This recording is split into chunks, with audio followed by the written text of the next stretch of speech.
Si estamos en ese tren, mejor es que nos dediquemos a otra cosa, ¿no? Si no vamos a ser buenos ingenieros, mejor seamos buenos vendedores, buenos de algo, pero hay que ser bueno en algo en la vida. ¿Sí, no? Entonces, de eso se trata. Es un procedimiento. Antes del procedimiento, ¿qué es lo que he estado hablando hasta ahorita, que ya se nos ha ido un montón de tiempo? ¿Qué es lo que he estado hablando? Información.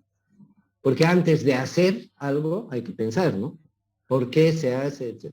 Entonces yo estoy informando cuál es el panorama y cómo se debería actuar en ese panorama. Entonces tenemos dos escenarios acá.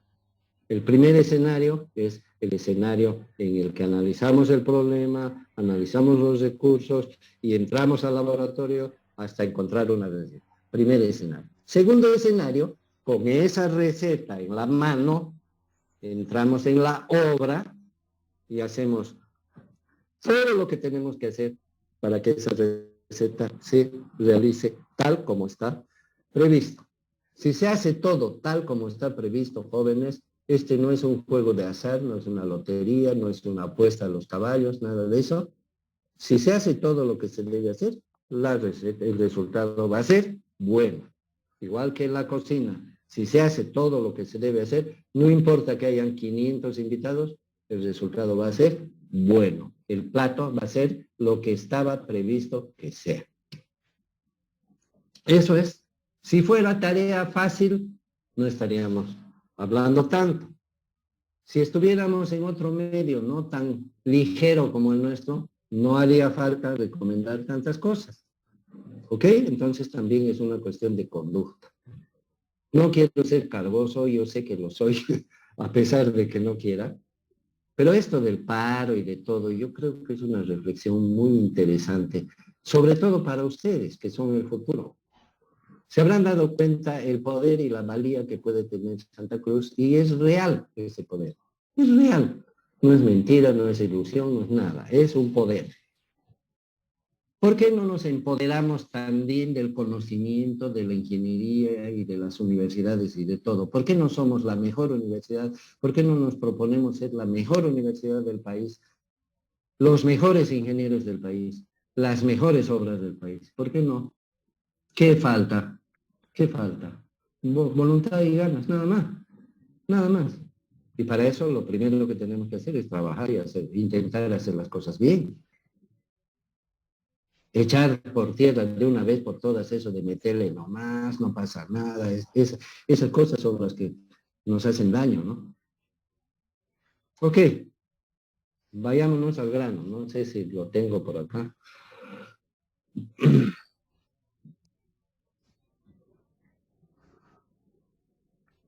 No lo veo.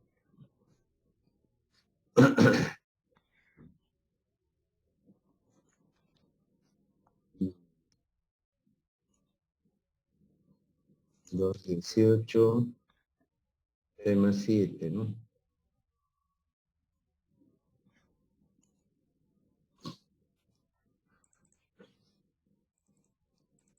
Bueno, aquí está todo lo que he dicho. Tenemos un problema, reunimos la información, los datos de los materiales, hacemos una propuesta de dosificación, entramos al laboratorio, verificamos los resultados.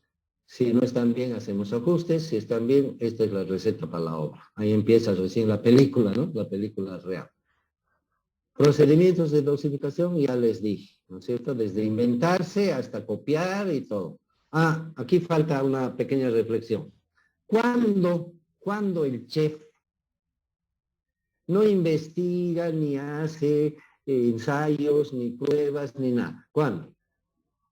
Le cedo la palabra. ¿Cuándo creen que el chef no prueba, no entra a la cocina un día antes, ni siquiera prueba cuando está cocinando? ¿Cuándo? Cuando sigue los pasos de alguna reglamentación, ahí Siempre tiene simplemente... que seguir los pasos, siempre, siempre. Siempre tiene que cumplir con la temperatura del horno, con los minutos de cocción, siempre.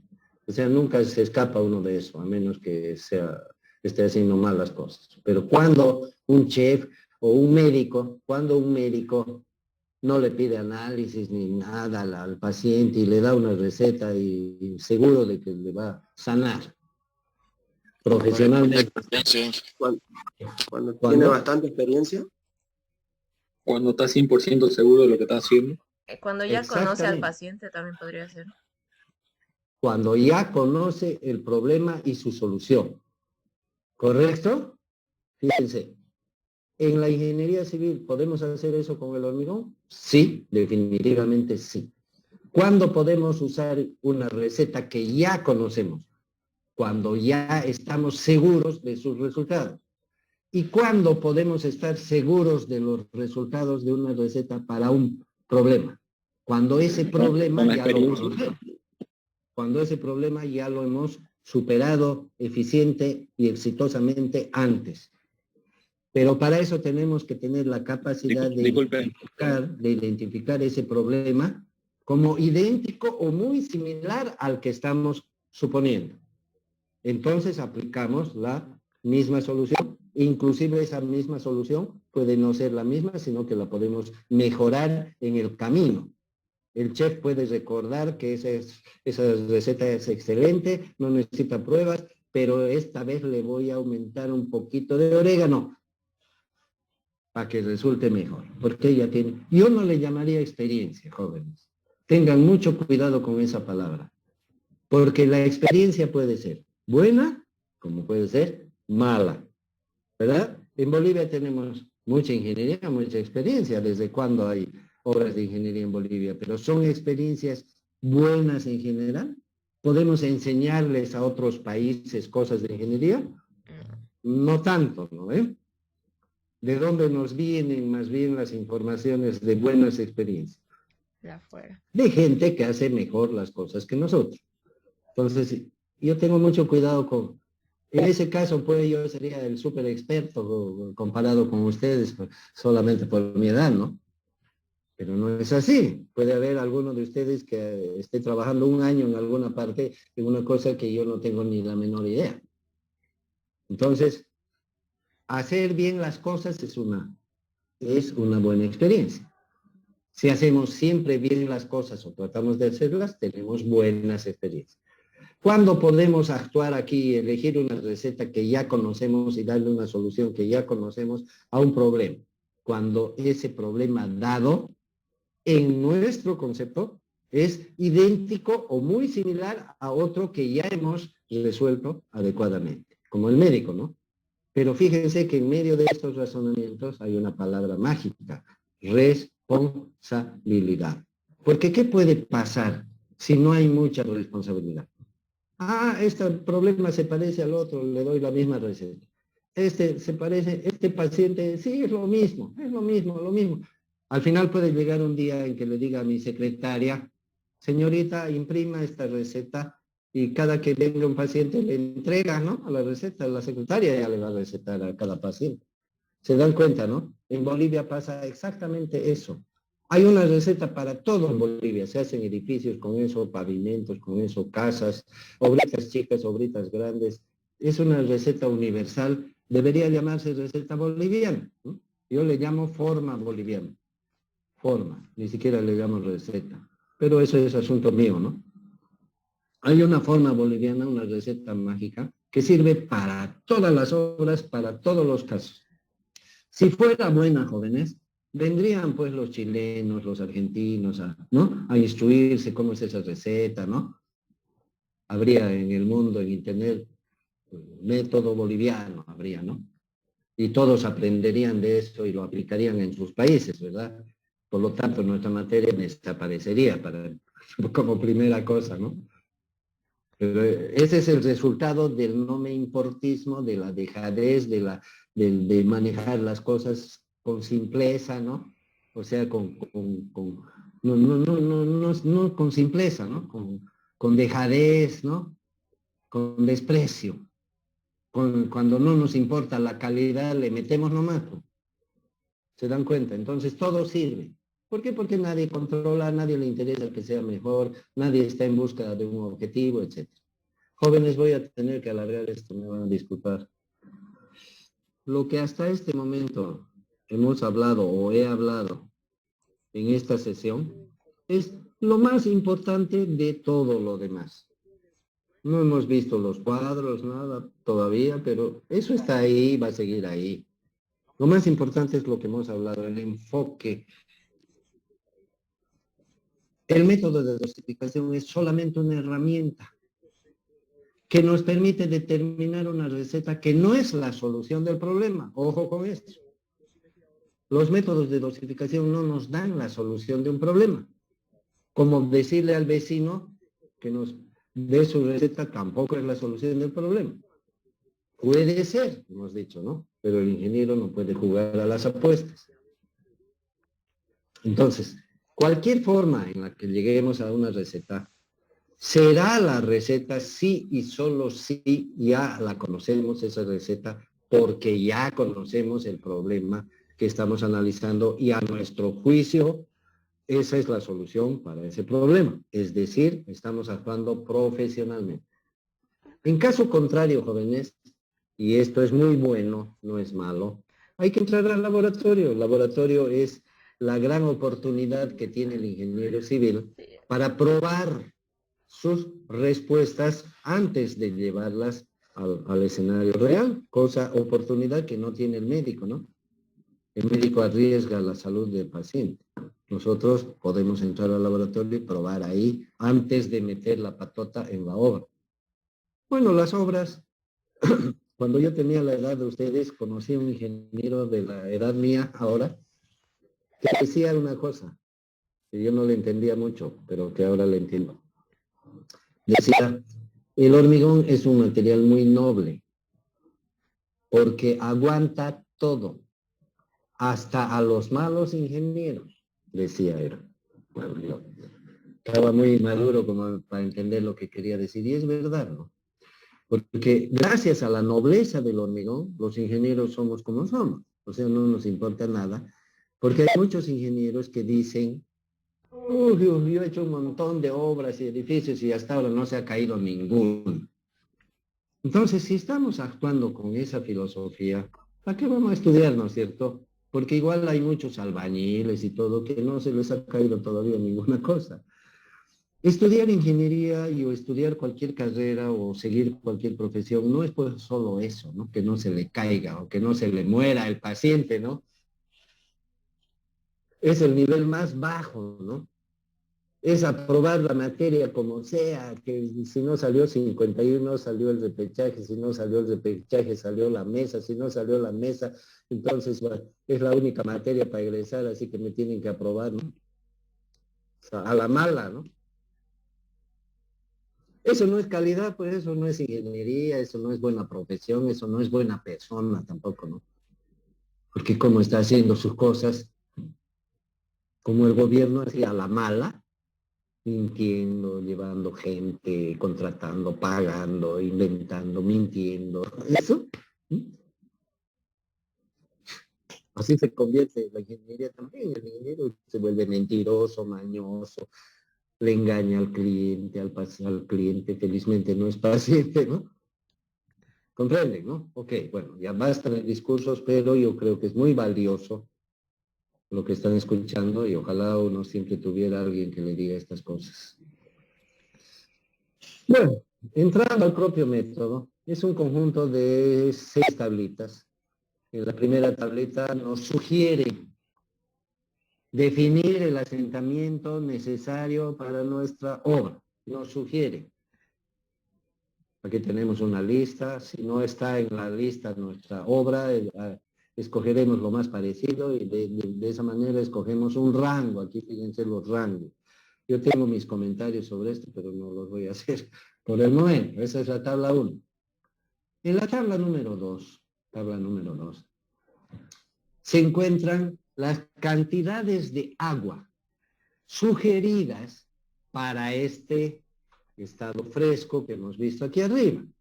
Aquí definimos el estado fresco mediante un asentamiento probable, lo escogemos, o sea que vamos desde la letra A. El método nos ayuda a definir todo lo que necesitamos para el hormigón. Si queremos, lo usamos, ¿no? La tabla 2 nos dice, eligió este asentamiento, usted eligió este asentamiento, entonces le sugerimos estas cantidades de agua. Aquí, como podemos ver, hay varias cantidades de agua. Cada uno de estos numeritos es una cantidad de agua en kilogramos de agua para 1 metro cúbico de hormigón. Y los parámetros, como se podrá ver arriba, en la fila de arriba se ve los tamaños máximos del agregado. ¿Qué significa esto? Significa que antes de usar este método vamos a tener que tener algunos datos, como ser el tamaño máximo de los agregados. Vamos a tener que conocer eso, porque si no, no vamos a poder usar esta tabla. Y el segundo dato es el asentamiento. Pero el asentamiento lo estamos definiendo acá, ¿verdad? Entonces, con esas dos informaciones, tamaño máximo y asentamiento, encontramos una cantidad de agua. Después vamos a ver otros detalles. Hormigón fresco resuelto. Hormigón fresco resuelto. En la tabla 3 entramos al hormigón endurecido. Y nos preguntan o nos dicen qué resistencia necesita. ¿Qué resistencia necesita? Es decir, que la resistencia del hormigón también tiene que ser un dato para poder usar este método. Con la respuesta necesaria encontramos aquí la relación agua-cemento necesaria para la resistencia que nos están pidiendo. ¿Ok? Muchos alumnos creen que la relación agua-cemento tiene que ver con el hormigón fresco. No, jóvenes, es un error. La plasticidad, la fluidez o el asentamiento, la consistencia y la trabajabilidad no tienen nada que ver con la relación agua-cemento. La relación agua-cemento tiene que ver con el hormigón endurecido, con la calidad del hormigón endurecido. En este caso estamos hablando de la resistencia como un indicador de esa calidad. Entonces de aquí sale la relación agua-cemento. Como ya tenemos la cantidad de agua de la tabla anterior, entonces despejamos el cemento, aquí tenemos la relación agua-cemento, despejamos el cemento y como ya tenemos el agua, podemos conocer la cantidad de cemento. ¿Ok? Entonces, tabla 1, tabla 2 y tabla 3, ya conocemos el agua y el cemento. Nos falta el grueso y el fino. Me voy a saltar la tabla 4 por ahora. Entramos a la tabla 5. Con la tabla 5 y de datos, el tamaño máximo y el módulo de fineza del agregado fino, que también tiene que ser un dato de entrada a este problema, entonces vayamos recordando. Tamaño máximo, módulo de fineza del agregado fino y resistencia del hormigón tienen que ser datos conocidos antes de usar este método de dosificación. Por si acaso hay otros métodos también, este no es el único. Yo lo he elegido este porque es el más conocido en el mundo, ¿ok? Método ACI norteamericano. Con el módulo de fineza y el tamaño máximo del agregado, encontramos aquí unos valorcitos que son fracciones de la unidad. 0,5, 0,76, 0,75, qué sé yo, todos son menores a 1. Significan el volumen del agregado grueso en relación al volumen del hormigón. Eso significan estos números. Por lo tanto, estos valores multiplicados por el peso unitario, no se van a aprender todo de memoria ahorita, ¿no? Estos valores multiplicados por el peso unitario del agregado grueso nos dan el peso del agregado grueso. Todo está explicado aquí, ¿no? Nos da el peso del agregado grueso. Recapitulando entonces, tenemos el peso del agua, arriba, tabla 1 y 2. Tenemos el peso del cemento, con la tabla 3. Y tenemos el peso del agregado grueso con esta tabla 5. La 4 nos hemos saltado, me he saltado. Con la tabla número 6 hallamos el peso unitario del hormigón. El hormigón sabemos que tiene cemento, agua, grueso y fino. Ya sabemos el peso del cemento, el peso del agua y el peso del grueso. Nos falta el peso del fino. Pero esta tabla 6 nos da el peso de todo el hormigón. Por lo tanto, si a este peso de todo el hormigón le restamos el del cemento, del agua y del grueso que ya conocemos, el resultado será el peso del fino. En términos generales, yo creo que no hay dónde perderse, está clarito. ¿Qué es la tabla 4? Muy importante conceptualmente. La tabla 4 es un jalón de orejas para los bolivianos. ¿Por qué? Porque nos habla de la durabilidad, cosa que aquí nos importa un comino. Máxima relación agua-cemento para un concreto expuesto a condiciones difíciles. Es decir, que los gringos no solamente se preocupan de que el hormigón sea resistente a la compresión, a la tracción, que eso es lo que nos ocupa mucho aquí porque rompemos probetas y verificamos eso, sino que también les preocupa que la estructura dure en el tiempo, cosa que aquí no nos importa. Una estructura que debe durar 20 años mínimo, como es el pavimento, a los 6 meses aquí está todo rajada. ¿Verdad? O sea, una gran tarea que nos falta por vencer y superar. Esta tabla número 4 nos habla de la durabilidad y nos obliga a que según las condiciones a las que está expuesta nuestra estructura, la hagamos de una calidad tal que nos garantice su funcionalidad en el tiempo. De modo que si para la resistencia, con la tabla 3, obtenemos una relación agua-cemento, digamos, 0,6, digamos, ¿no? 0,6, que es suficiente para la resistencia a compresión, pero que de repente no es suficiente para la durabilidad. Por lo tanto, la tabla 4 nos dice, no use 0,6, que la obtuvo aquí, sino que use máximo 0,5. Es decir, menor agua-cemento, mayor calidad. Nos obliga a usar mayor calidad del hormigón. Vamos a la siguiente lección, la número 7, que nos toca ver hoy día también. Es un Ingeniero, ejemplo. Sí, diga. disculpe, ahí viendo en las tablas hablamos de las cuestiones de cuando dice con aire incluido y sin aire incluido. ¿A qué nos referimos eso? Y si nos puede dar una mejor conocimiento, por favor. Ya, yo quería, antes de eso, decirles que el siguiente capítulo, los 2 siguientes capítulos, son ejemplos para resolver dosificaciones, hallar dosificaciones utilizando las tablas que hemos visto. Yo no sé qué tan útil será en una sesión virtual como esta, que yo les muestre el ejercicio y lo vayamos siguiendo. 48 dividido entre 3 igual a tanto, eso lo multiplicamos por no sé qué tan útil será. Yo estoy convencido, igual que ustedes, porque somos estudiantes de ingeniería y hemos pasado por todas las matemáticas habidas y por haber, y físicas y todo eso. Yo creo que lo más importante cuando ya se aprende a resolver problemas es resolverlo. Así que yo les voy a encomendar, jóvenes, que el tema número 8.1 creo que es un ejemplo de aplicación de dosificación, lo hagan ustedes, lo vean en ustedes. Y en la próxima sesión lo discutamos. Me digan en dónde no salió esto, por qué, etcétera.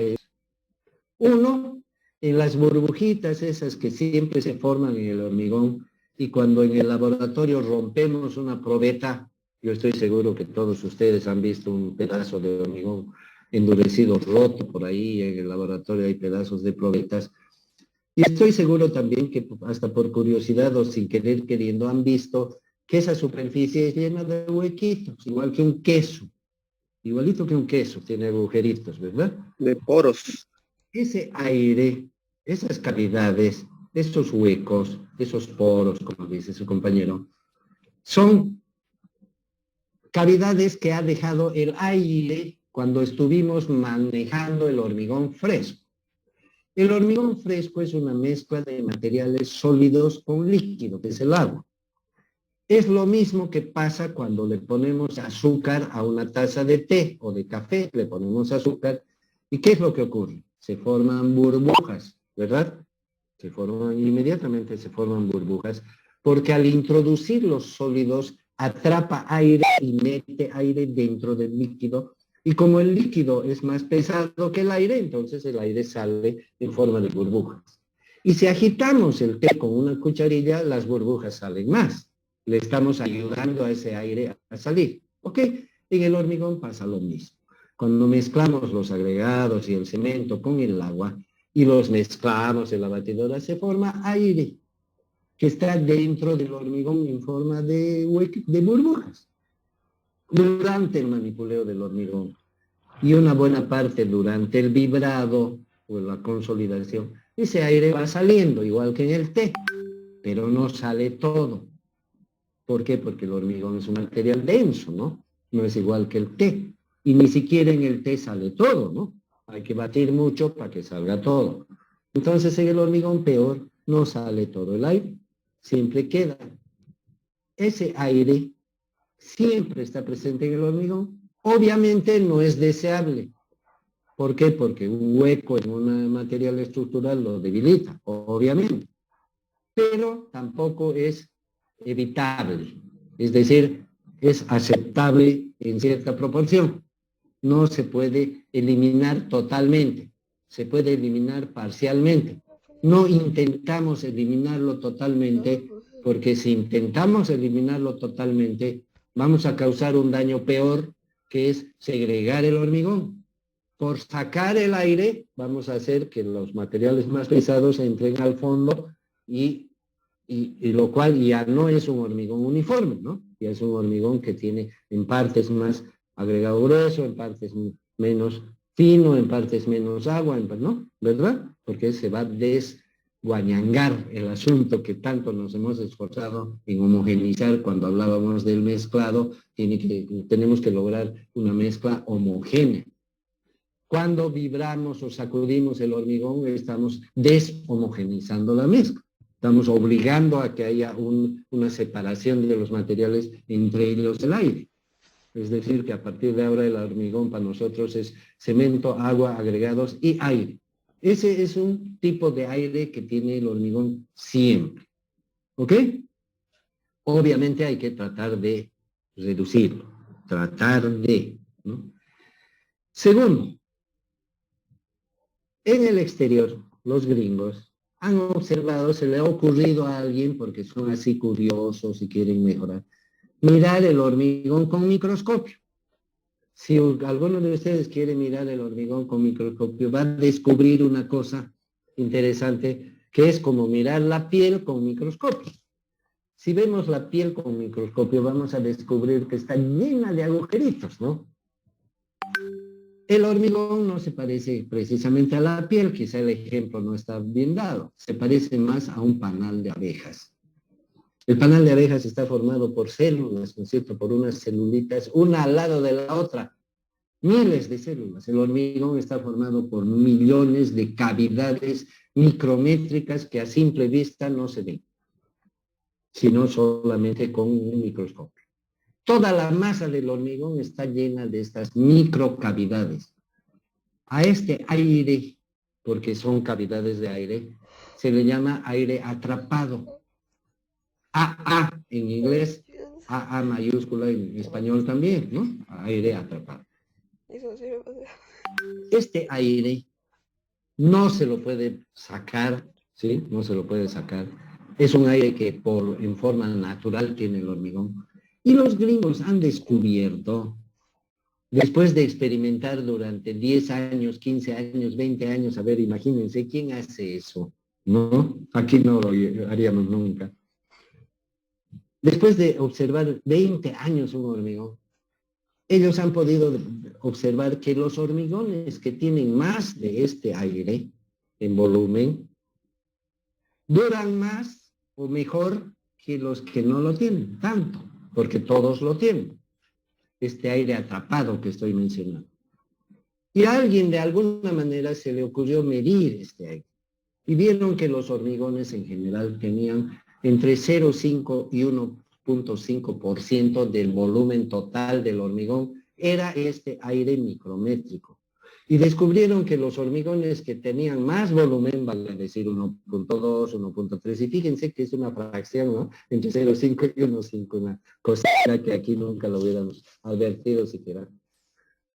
Los hormigones que tenían 1.2, 1.3, etcétera, duraban más y mejor que los hormigones que tenían menos, vale decir 0.6, 0.7, 0.8. Entonces, alguien se le prendió el foquito y dijo, esto nos ayuda a hacer durar el hormigón, más. Y no faltó el inteligente que descubrió una manera de aumentar ese aire en el hormigón. Y ahí aparece la palabra aire incorporado. AI, en mayúsculas, aire incorporado. ¿Qué significa aire añadido? Este aire micrométrico añadido al hormigón por medios artificiales, vale decir con aditivos incorporadores de aire, así se llama, aditivos incorporadores de aire. Entonces, hoy en día, en Estados Unidos, y en todo el mundo, pero más allá, de allá nace esto, se pueden usar hormigones con la cantidad de aire incorporado que uno desee. Claro que el aire total es el aire incorporado más el aire atrapado que contenía, ¿no? Y se puede llegar a volúmenes hasta del 8%, imagínense. No se recomienda más del 8% porque ya afecta la resistencia del hormigón. Porque lógicamente si vamos llenándolo de huecos, un material rígido se va debilitando, en algún momento se debilitará, pero hasta el 8% no se han detectado diferencias importantes en la resistencia. Y por eso ese es el límite. Es decir, que en Estados Unidos, cuando se diseña un hormigón, se decide si va a ser con aire incorporado o sin aire incorporado. Y eso es lo que nos muestra la tabla 2 de nuestro método de dosificación. En la tabla 2, en la parte de arriba, dice hormigón sin aire y en la parte de abajo hormigón con aire y de ahí sacamos del lugar correspondiente, ya sea de arriba o ya sea de abajo, la cantidad de agua necesaria, porque ya dijimos que en la tabla 2 están las cantidades de agua. Es decir, que se diferencia hormigón sin aire y hormigón con aire. ¿Cuándo se elige un hormigón con aire? Cuando el ingeniero juzga necesario ayudarle al hormigón para que dure. Vale decir, cuando existe alguna condición adversa que puede hacer que el hormigón dure menos de lo que debería. ¿Ok? Entonces, la tabla 2 nos ayuda a definir eso para que no estemos adivinando y nos dice, primero defina si su hormigón está en una condición normal. Si está en una condición normal, es decir, no hay riesgos para su durabilidad, entonces puede usar aire incorporado o no usarlo, depende de usted, es voluntario. Segunda opción, que su hormigón tenga algún riesgo de durabilidad. En ese caso, le recomendamos que use aire incorporado. Y el tercer caso, donde el hormigón está en un riesgo evidente en cuanto a su durabilidad. Y en ese caso, es obligatorio el uso del aire incorporado. Fíjense cómo los gringos son bastante prácticos, nos definen 3 condiciones. Nosotros lo único que tenemos que hacer es elegir una de ellas según nuestro problema y de acuerdo a eso, si queremos usamos, nos aconsejan que usemos y nos obligan y nos dicen es obligatorio que use. Lo cual, ¿a dónde nos conduce? A garantizar la durabilidad de nuestro hormigón. La tablita número 4 es cuando nuestro hormigón necesita, es la tablita que me salté por si acaso. Cuando nuestro hormigón necesita aire incorporado, entonces usamos la tabla 4, que nos da una relación agua-cemento que puede ser mayor o menor que la que hemos encontrado en la tabla 3. De las dos relaciones agua-cemento, una de la tabla 3 y otra de la tabla 4, si fuera el caso, se elige la menor, por supuesto, porque menor relación agua-cemento, mayor calidad del hormigón. Yo sé que todo lo que estoy diciendo no lo van a aprender en la 1 hora que estamos, obviamente. Para que yo lo diga con la fluidez que lo digo y con la convicción que lo digo, he tenido que pasar muchos años, ¿no? No les pido que se lo aprendan de memoria, pero sí les pido que intenten hacer el ejercicio 8.1 y ojalá el 8.2 también del tema 8.2, que es otro ejemplo. El ejemplo del 8.1 es un hormigón sin aire incorporado, o sea, no necesita, ya de entrada les estoy avisando, pero ahí está todo el procedimiento. Y el ejemplo del tema 8.2 es un hormigón que sí necesita aire incorporado. No podemos hacer más ejemplos, ¿no? Claro que ustedes pueden, pero así en público basta uno de cada uno para que tengan la claridad necesaria. De ahí en adelante ya queda en manos de ustedes la solución de sus propios problemas de hormigón. Comentarios, jóvenes. Ingeniero, para dejar clara entonces la visión de lo del aire incorporado, podríamos decir que esto también agregaría la parte económica, pues, ¿no? Porque al agregar esta cuestión para lo del aire incorporado, se gastaría algo, un poco más de dinero, ¿no? Ya, ¿O no? en general, no solamente para el caso del aire ni nada, en general, jóvenes, cuando hemos empezado la materia, yo les he dicho, vamos a rayar la cancha. Y vamos a definir lo que es un hormigón normal y común y lo que son los hormigones especiales. No me quiero meter en los hormigones especiales por razones didácticas, digamos, para poderme entender con ustedes. A mí no me gustaría hablar de aditivos, ni de aires incorporados, ni de nada, hasta que esté seguro de que la parte normal, donde no hay nada raro, está bien entendida, bien manejada, medianamente manejada por ustedes. Porque ese es el objetivo de este curso y de esta materia, de nuestra carrera. Una vez que tengamos el conocimiento apropiado, medianamente apropiado, para manejar los hormigones normales, vale decir sin cosas raras, entonces metámosle al aire incorporado, a los aditivos, a los fluidificantes, plastificantes y todo lo que quieran. ¿Por qué? Porque ya tenemos una base de preparación. Pero no mezclar en este momento todo porque al final vamos a picar de todo y no vamos a saber nada, como yo he notado que en otras universidades le meten al programa de tecnología del hormigón toda una ensalada de todo, como si eso fuera mejor para el estudiante, cuando aquí lo que nos interesa es aprender. Ahora yo tengo un concepto, ¿no?, sobre esto, resultado de la experiencia docente más que todo. El 99% de las obras que ejecutamos en Bolivia, 99 diré, 99. 95 ya, para no pecar.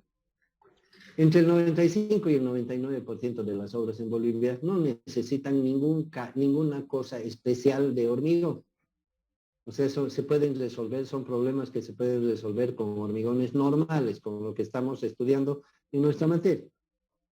Entre el 5 y el 1% restante puede ser que necesiten cosas especiales, cementos especiales, aditivos, aire incorporado, puede ser.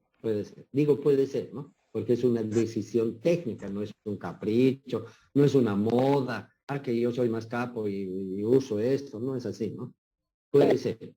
¿Por qué? Porque su compañero tiene toda la razón. Un hormigón especial siempre va a ser más caro que un hormigón normal.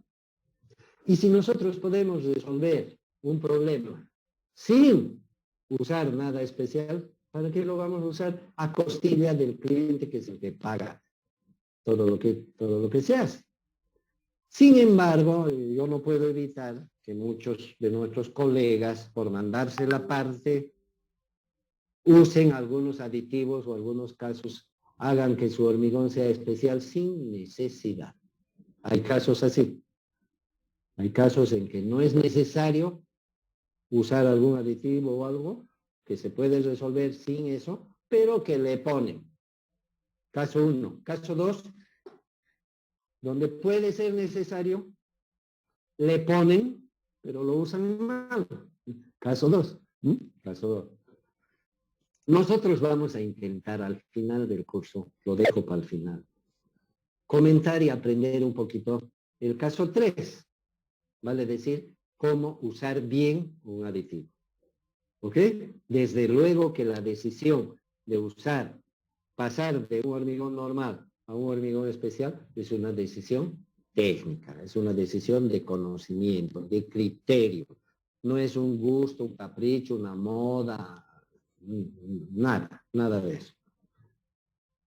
Entonces, sugerencia, jóvenes, tenemos que volver a agarrar el hilo, ya pasaron el examen, ni modo, queda todavía un espacio aquí.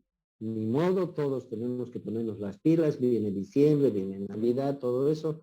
Obviamente esa semana yo ya lo tengo programado, digan lo que digan los de arriba, no vamos a hacer nada esa semana, entre el 24 y el 31, que justamente creo que es sábado. Pero inevitablemente pasamos a enero y hay que ponerse las pilas, ¿no? Entonces les sugiero y les recomiendo que hagan ese ejercicio. Tema 8.1, por lo menos. Ojalá hicieran el 8.2 también, así con algún criterio ya vamos a conversar la próxima. ¿Algún comentario más? Sí, diga. Un hormigón normal, como usted mencionaba, un ejemplo, vaciamos una columna, ¿cuánto por ciento de aire tuviera? Usted hablaba de 0,5 a 1,5%. Ya. ¿Estamos dentro de ese rango? Para poder saber cuánto porcentaje de aire tiene un hormigón, de este aire micrométrico,